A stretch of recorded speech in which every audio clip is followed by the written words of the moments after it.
Hello, YouTube. This is Mahadev the ThunderWizard. So, I'm out of costume right now because a fall cold snap came in, which means it's down to like 60 something degrees. Ooh! And so I'm wearing a long sleeve shirt because it's a little chilly this morning. So, I wanted to talk to you about one of the most destructive things that anybody can ever do to another person. I just had this done to me on my channel. As you know, I get into flame wars with people, and one of my things is, I do get sometimes, I get reactive to people, and sometimes I overreact. This isn't new for me. Like lots of times, if somebody texts me something and I'm not in the best state of mind, I'll overreact, which is why I much prefer talking to people over the phone and all that kind of stuff. But I had an interaction on my channel which was easily one of the most toxic experiences that I've had. Now, you might not understand by looking at it, but it's definitely also been an eye-opening lesson about the responsibility that spiritual teachers and spiritual workers have. Because if you have any power as a spiritual teacher, especially if you have a skill in something, like astrology, or if you have a psychic ability, you have a responsibility to use that wisely. Because if you don't use that in a proper professional setting, then what will happen is it's very possible you can be extremely destructive to somebody. So I just had an experience where I felt like somebody stripped me naked in front of the whole world and pointed out all my flaws. Now, again, that's different from somebody coming on my channel and wanting to argue with me or criticize me or, even attack me. I mean, those kinds of things, that's a whole different thing. But when somebody has a spiritual gift and a power and they use it without permission on somebody, it can be extremely damaging. And there's the big thing to understand, there's a huge karmic payment that you will end up having to pay for. What I find is that people who do this are people who are frustrated teachers. And this is why, if you are a teacher, you should always have some kind of professional setting. Now, the easiest one is to get paid for your work. This is why I charge money. People don't understand this. A lot of people don't understand this, especially people who have issues with money and have issues owning their worth. And so when somebody doesn't feel that they have anything of value, or they have shame about their knowledge, what they do is they troll. One of the things they'll do is they'll troll the YouTube, and they'll start attacking teachers. And I know because I've done it. And whenever I find myself trolling YouTube other channels and wanting to, start wars or criticize somebody, it means that I need to be teaching whatever it is that I'm trying to correct them on. It means that I'm a frustrated teacher. And so when you're not listening to your drive, when your soul is telling you to go teach something, and you have an internal block, you have shame, you have doubt, you have insecurity about yourself, you try and push it down. You may even give yourself some pseudo spiritual, thing that says that, I'm not like those other spiritual teachers and I don't charge money. You may give yourself one of those kinds of trips, but what ends up happening is that your soul will get frustrated, and it will start looking for ways to lash out on an unconscious level. And I think that's what happened here. I reacted to somebody. I actually blocked her because I felt raped. I felt psychologically raped by somebody who had the power to do it. And looking back on it now, I think this person was unaware. I think she's unconscious. I think she's unconscious, got some unconscious, man issues, needing to emasculate men. But I think she also thought she was being, I don't know what she thought she was doing. But now looking at it, I think she was unconscious. But it doesn't change the damage that, she did to me in that moment. In any case, this was in response to my video, Saturn-Jupiter conjunction May 2020 COVID lockdown, right? So this is the one that I did on April 30th. And in that video, I don't remember what, but I do remember that I talked about David Icke. And I talked about how I had watched him on an interview where he had, excuse me, I'm about to sneeze. Thank you. Where, he was talking for a while, and he was very emotional about it, but he wasn't getting specific. And he was ranting and raving about them and what they are doing and how they are doing this, and the whole victim routine. And he wasn't getting specific. He wasn't saying who they were, and he wasn't saying what they were doing, but he went on about how, and we have proof and we can prove. And so I used that as an excuse to talk about victim mentality and Saturn and all that stuff. Now, I must have also talked about my own chart, because I have a unique setup which works well for me, where I've got Saturn retrograde in the 6th house, and I've got Mars in the 3rd house, and they are mutually aspecting each other, and that ends up giving me a lot of strength, and it makes me kind of a hard ass and all kinds of other things. And then, so this person, I mean, I hesitate using her by name, but I mean, she's a dangerous person, because she has a real ability. But when you have real ability, you're not allowed to directly interact with somebody using your gift when they have not asked you for your help.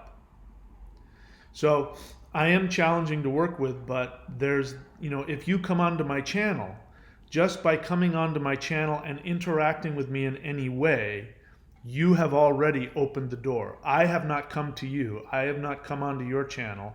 I've not emailed you and said, hey, here's what I think about you. And I haven't used my gifts of perception to then, tear you a new one or teach you a lesson or try and help you without your permission, because unsolicited help, unsolicited advice is always destructive. It's always abusive. And that's why when I'm doing my Q&As, I always go with questions. And so, if you ask me a question, I have to come on. Now, if you engage me first, which you have to on my channel, I don't know who you are. I don't have, a list of random people's emails, or I mean, you have to initiate something with me, even if it's an attack.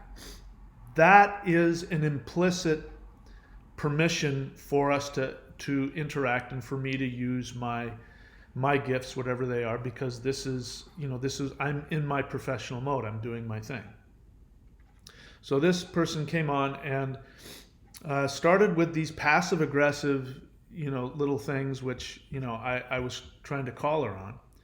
And so she says,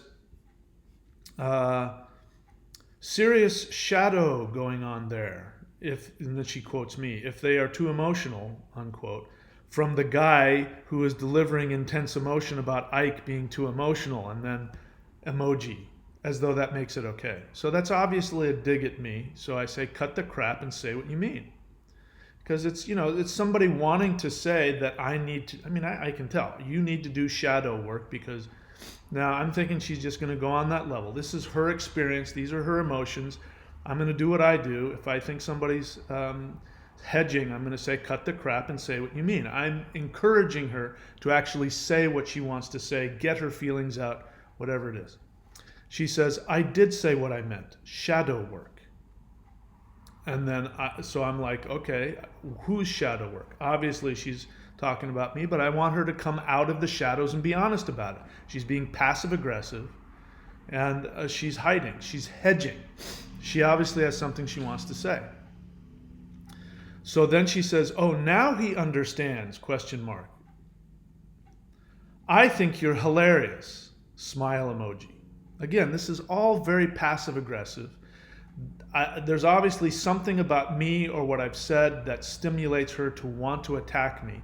but she's hiding it in this passive aggressive way, which I can't stand. I can't stand passive aggressiveness. I would much rather you look me in the face and tell me what you think than to be passive aggressive and pretend like it's all cute and fun and happy and that we're somehow having some kind of, you know. She goes, it's not your Saturn retrograde in Capricorn nor Jupiter retrograde in Pisces, both well placed with strength. Okay, so that's partial truth there. There's some things that either she knows and she's not sharing or she's wanting to focus on. This is the problem. When you have ability and you are responding out of your personal emotional reaction and you are not operating from a place of service, you know, somebody coming to you and asking for your help, then what's going to end up happening is that the information that you give is going to be skewed from your bias, and that's when it gets dangerous. Because when you're doing it from, you know, the universe coming through you, then you're going to give a whole spectrum because your agenda has been met. When you're working professionally, when somebody pays you for your work, or you're at your work like I am whenever I get in front of these, you know, the camera and I upload videos, then you are in a position to be helpful. But this wasn't. I hadn't asked her to look at my chart. So I don't even know where she got the information. And she says, it's not your Saturn retrograde or Capricorn nor Jupiter retrograde in Pisces, both wealth placed in strength. Again, you know, that there's partial truth in that. Pisces retrograde, Jupiter retrograde in Pisces is strong, but if you know anything about the 8th house is the house of, whatever's in your 8th house will bring you misery at some point in your life. So there she's got half truths there. Either she doesn't know that, or because she's operating from her bias, she's not able to see that, because she's not talking to me because she has this honest desire to help me. She's talking at me because there's some need for her to, you know, lash out at me or put me in my place or, you know, jostle with me or prove something or whatever. I've pushed a button in her and she's responding from her own personal place, not from a position of wanting to help. So that's only partially true what she says. So it's not your Saturn in Capricorn nor Jupiter in Pisces, both well placed in strength, doing what they need to do. Provide structure, stability, and expansion in spirit. True, but not completely true. Now, she's going to reveal some truth about my chart, which, if somebody were sharing it in a loving way, would be helpful for me. But she's doing it because she wants to, attack me for whatever it was that I said about David Icke. So I don't know her, but maybe she has this connection to David Icke or something. There's some emotional thing that's getting pushed in her, and instead of operating and being honest about how she feels about what I've said, she's going to then take her ability and use it against me to emasculate me. And she does an extremely good job of it here. Now, whether she's conscious of it or not, I don't know. But definitely there's some, at the very least, some unconscious passive aggressiveness here. She says, however, your Mars in Libra with ruler Venus debilitated in Virgo, both not well placed. Again, partial truth. Masculine energy very weak, pulling energy from a weak Venus. Now, to make that kind of determination, you need to take and look and see, what's going on with Venus in the Navamsha and a bunch of other things, which I don't know if she has the ability to do. She might not have that ability. Sun, if truly in Leo, which it's not. My sun is not in Leo. Also weak at 29 degrees. That is true. It's called Sankranti dosha, and it is very serious. And it is one of the reasons that I suffered so much as a kid. Which is why, even though I have Leo, which could be a very strong place, it does create a lot of problems. Now, that's true. And this is the difference between the Aruda versus the self. And I've shared a lot about, my experience with myself. I actually feel very different than how my Aruda comes across. So she's seeing that. She has this ability. She's obviously a well-educated astrologer. And she is, without my permission, she's basically pulling my covers in front of the world and pointing out, my lack of masculinity. So she has an agenda here, and it's really damaging.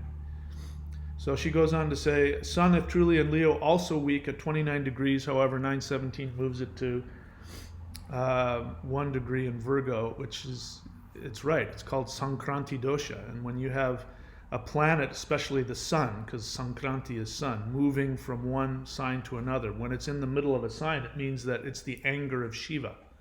And it brings a lot of misery, which it did. It brought a lot of misery to me as a kid. And it's, I'm older now, so these things are now working themselves up, but that's still a reality. So she's basically taking a magnifying glass and pointing out my weakness. And she's making the determination that my masculinity is weak. So she goes on to say, adding to weak masculinity, this is why what you experience as complaining or victim is irritating to you. Saturn irritates Mars further, but not the energetic issue. Now that's actually not entirely true. Saturn and Mars have this, in my chart, have a mutual aspect, and they're actually strengthening each other. But that would have been more true as I was younger. In any case, it's not that she's not fine. There's some partial truth to what she's saying, which again shows she has a bias. She's looking for ways to chop me down as opposed to help me. Again, I didn't ask for her help. You literally, listen to this, you literally have no masculine strength to experience beyond it. Wow. And where Venus would shine her love and compassion, she's too weak to. Jupiter exacerbates her mercurial nature, because there's Jupiter is directly aspecting from the 8th house. May have hope in house placement and or D9. However, at 56, my age, it would have expressed by now. In other words, she's saying you're screwed. I mean, if you had gotten over it, if you had gotten some feminine love, you would have got it by now. Sorry. Smile emoji. Here you go. This, all caps, is what I meant to say. 2 happy face smile emojis. Again, very passive aggressive. I like your mythos information and possibly a Ruda Lugna. We'll see. Do I present as an Aries 11th with exalted sun? Absolutely. Here was my response. Because I read that late at night. I was tired, and it was so emasculating. And it was coming from somebody who had power and had skill, and who was warping her power and her skill to only focus on ways to emasculate me. Now, the way that it hit me last night was that this person was being really cruel, consciously really cruel.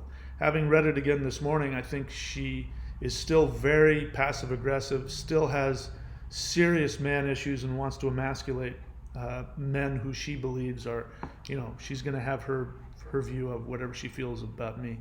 But I think it's also possible that she's unconscious, which is even worse. When somebody is conscious of their agendas, and they know why they're attacking somebody, that's one thing. But when somebody thinks they're doing some good work and they're being really nice, and they're really unconsciously very passive-aggressive, they can be really destructive. And when they use their gift in ways that are not professional, meaning when you have a professional setup, when somebody has come to you for advice and has asked for your help, and you have said, this is how much I charge, and you take their money, your agendas are met, and then you're open to be helpful to them. I haven't asked for her help. She wanted to criticize me for, from her perspective, being, needing shadow work. I hate that term. Obviously, wanting to say that I was being hypocritical and unconscious. Instead of telling me that, she used one of her skills, as I said, to emasculate me in public with skill. It wasn't just a random attack. I can handle that. This was somebody who used some real skill and pointed out some uncomfortable flaws in my chart. She didn't give me any, by the way, she didn't give me any remedies. She didn't say, here's what you can do to strengthen Venus. Here's what you can do to overcome that. She's not coming from any desire to help me. She's only here to point out. She may say, I'm here to help and I'm doing this. And, oh, by the way, do I come across as, whatever she said, Aries 11th with exalted sun? In other words, an opinionated pain in the ass? Absolutely. Like it's okay. It wasn't okay. So I responded to her and I said, feel better? I don't. I bet if I look in your chart, I'm going to find an angry woman seeking to emasculate men. I didn't ask for a reading from you, nor did I seek your psychological advice. Did you know that giving unsolicited advice is always abusive? I suggest giving readings in a professional setting. That is how the ancestors use your gifts to help others. When you use your gift as a passive-aggressive way to criticize others, it is really quite ugly. So since everything is projection, perhaps take a look at your own shadow work. What is it about my shadow that stimulates you to want to emasculate me? I should have said in public. You obviously have skill in astrology. Use it for good, not as an excuse to chop men down. I need to go take a shower. You are a toxic person, and I would like it if you did not contact me again. Please learn how to be responsible with your astrology gift. Unveiling someone's psyche in public without their permission is a form of psychic rape. I feel raped by you. And again, please stay away from me. So I don't know how she is going to respond. All I know is that she's already proven to me, at the very least, she is an unconscious emasculator. If she did it consciously, then anyway, I can't decide which is worse. I think unconscious is worse because when you're unconscious of it, then you do it without knowing how destructive it is. Anyway, that's it for me. Always get paid for your work, and if you want to, be somebody who does this kind of work, do it in a professional setting or do it in a setting where, like in mine, people come onto my channel. That is an implicit agreement between us that we now have this, you're even if you want to fight with me, you are still putting me in a position of using my gifts. And I'm always trying to help people and make them stronger. I'm never seeking to, just for the sake of it, or get some kind of I'm never seeking to harm anybody. And I use this to point out, those of you who want to teach and want to be a teacher, make sure you always only use your gifts when it's in a professional setting, because otherwise it can be incredibly damaging. This woman, I'm going to have to get over this. It was such, I felt so attacked because she has skill and she knows what she's doing. And she only used what she knew to attack me. She didn't she didn't build me up in any way. So always get paid for your work, and always seek to be conscious. And the more that you do professional work, the less likely you will do this kind of stuff. Because if you're a frustrated teacher, what ends up happening is that you will harm somebody at some point, and you'll do it in a passive-aggressive way, in a destructive way. All right, that's it for me. I got to actually take a call here. Talk to you guys later.